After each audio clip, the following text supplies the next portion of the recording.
ఇంటికి వచ్చిన నాకు ఏం చేయాలో అర్థం కావడం లేదు. ఫోన్ సైలెంట్లో పెట్టేసి బెడ్ మీద అలా పడుకుండిపోయాను.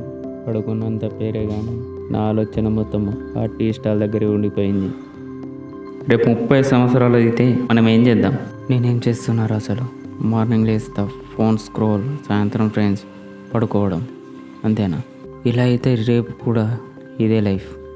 భయపడుతుండడం ఈజీ, ట్రై చేయడం కష్టం.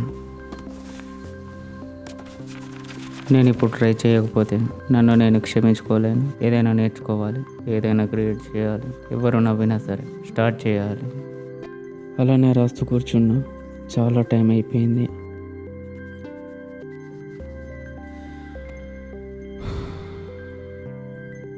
రేపు పర్ఫెక్ట్ కాకపోవచ్చు, రేపు నుంచి డిఫరెంట్ ఉండాలి.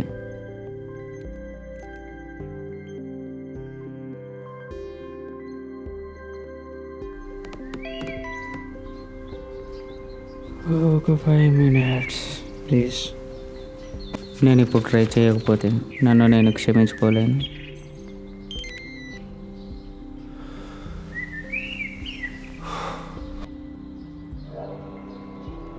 ఇదేరా కరెక్టే. ఇది స్కిప్ చేస్తే నన్ను నేను చీట్ చేసుకున్నట్టు.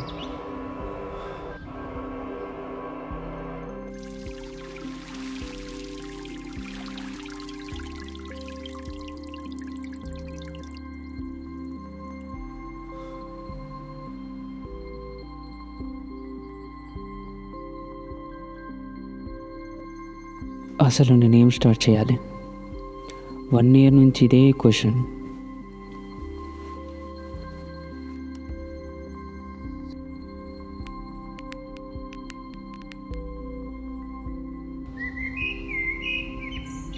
ఈ టైంలో ప్రపంచం మొత్తం సైలెంట్గా ఉంది. నేను కూడా సైలెంట్గా స్టార్ట్ చేయాలి.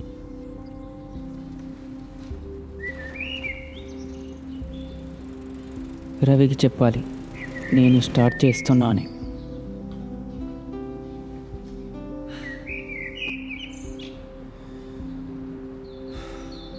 నేను అనుకుంది అయ్యాక వాడికి చెప్దామని సైలెంట్ అయిపోయా.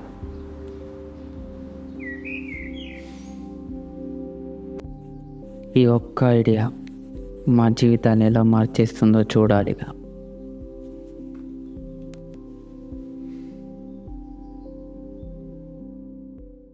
లైఫ్లో మొదలనేది ఒక పెద్ద ప్లాన్తో కాదు, చిన్న డెసిజన్తో స్టార్ట్ అవుతుంది. నేను స్టార్ట్ చేసా, మీరు కూడా స్టార్ట్ చేయండి. ఈ జర్నీలో మీ సపోర్ట్ కావాలి. Please subscribe to village emoji channel.